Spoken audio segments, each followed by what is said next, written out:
The governor of Minnesota invited me to his party. What I found when I got there surprised me. It was a political event organized around a long-standing Minnesota tradition in a place that has the most diverse community in all of Minnesota, and I am not talking about anywhere near the Twin Cities. Pheasant hunting is where this story begins.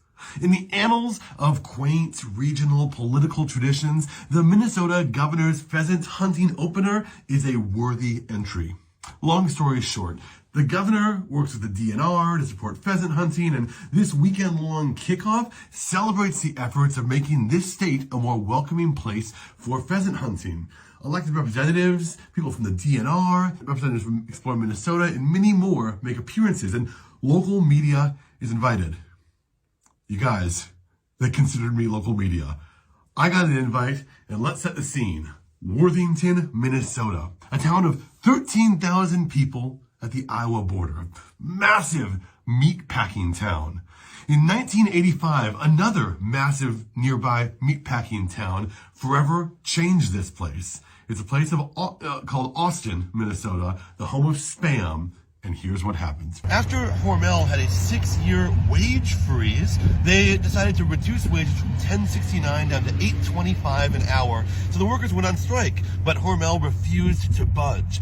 They ended up having lots of workers cross the picket line and ultimately hired new people, later outsourcing the employees and bringing wages all the way down to $6.50. The effects of this are felt here today at JBS Meatpacking in Worthington, Minnesota. You see, Americans, native-born Americans, don't want to work for those sort of wages and for the sort of conditions that meatpacking plants provide. And as a result, those meatpacking plants had to go find employees outside the country. What is it like for someone working at one of these meatpacking plants? I asked a first-generation immigrant named Salvador, and he told me about his memory of the working condition. I'm glad I'm out. I was there for a month and a half. Tough job, though. It's very hard. Yeah. Tell me about it. It is a rough job, but that's not unique. Since this country's very beginning, rough jobs have often been done by first-generation immigrants. And the trend continues in meatpacking. You hire folks south of the border by actively recruiting down there and get them up here as much as you can. In this dragnet of foreign recruitment, well, even some undocumented immigrants end up in Minnesota until one fateful day. Let's go back to a modest Spanish-speaking church outside of Worthington, where I'll tell you what happened there. The school bus driver just brought them here to the Christian Community Church, or the Comunidad Cristiana de Worthington, because that was all they could think. It was 2006 on the Our Lady of Guadalupe feast day, and the largest U.S. immigration raid in U.S. history had just occurred against one employer. And in this town of 13,000 people, hundreds had been arrested and deported. The effects of this deportation were felt for years to come. So, if there's any lesson to be taken away from this 2006 immigration raid, which resulted in the jailing and deportation of 1,300 people, it was this: don't hire undocumented immigrants anymore. It wasn't let's pay people more. It wasn't let's improve working conditions, but instead let's find a new kind of immigrant, the documented kind.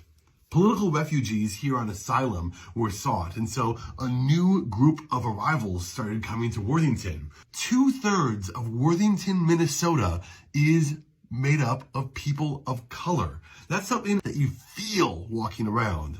Let me show you. I find myself here at a Burmese and Thai grocery store in the heart of what I knew growing up to be a small, predominantly white town, but it has changed very quickly as the changing face of America has been altered. As I walk out the door of this store, cross over the street, you'll see a Mexican shop just over this way.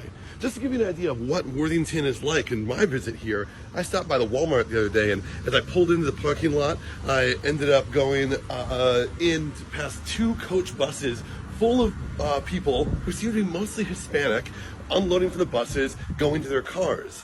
I talked to one of them and asked them what was going on, and they were being bussed over from meatpacking plants from around the region, like Chandler and Laverne.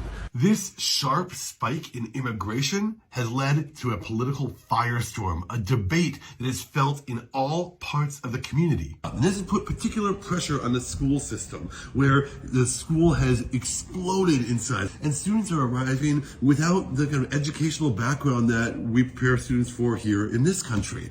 As a result, there was a call to fund this school. A call that failed not once, not twice, not 3 times, not 4 times, but 5 times before it finally passed just a couple of years ago. And the reason for the debate around funding these schools was an issue of political representation and an issue of fairness. Here in a town where 2/3 of the population are people of color, the city council is all white men. Here in a place where 3 women of color ran for city, county, and statewide offices in the last election cycle, all 3 of them lost.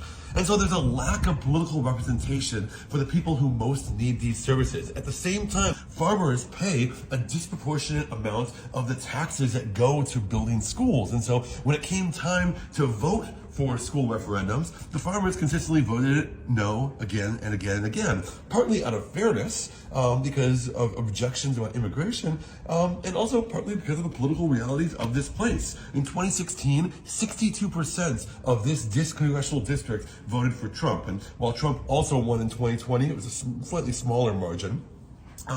But this is a place that has some hawkish beliefs about immigration policy in this country. I have a bit of a maybe pessimistic view on the current political landscape of Worthington, but I talked to the Lieutenant Governor, Peggy Flanagan, and she gave me a little bit of this nugget of hope. I think, I think we have a lot of work to do, but I do think 6-time was the charm, and some of the best damn organizers I know live in Worthington. I apologize. The audio is a little bit rough there. I need to up my game on the equipment. But what the Lieutenant Governor is saying to me is she's pushing back against my pessimism and saying, no, this is a place to be hopeful. And I get her point. Because what other place is there to be hopeful than a place where you can see this?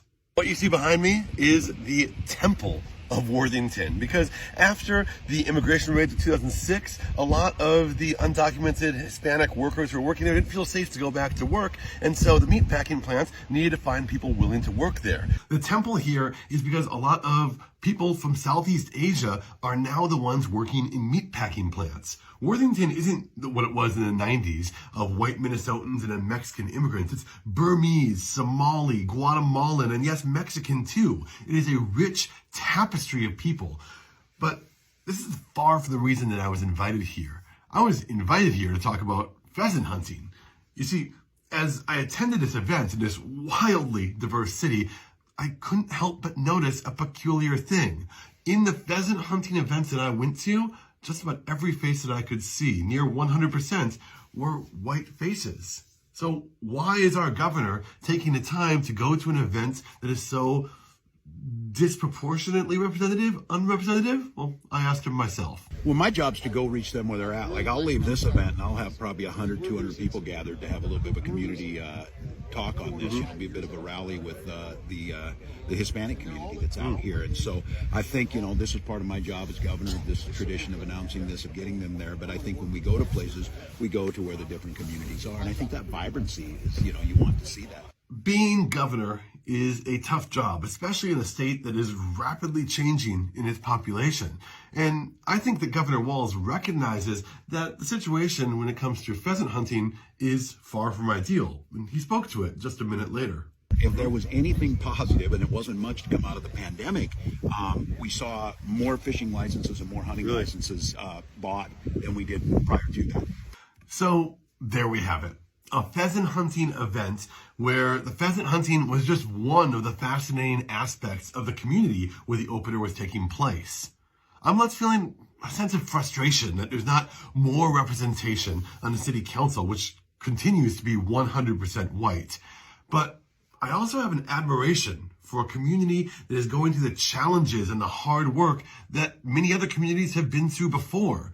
If you take one thing away from this journey, I hope that it is this. You should visit Worthington, Minnesota.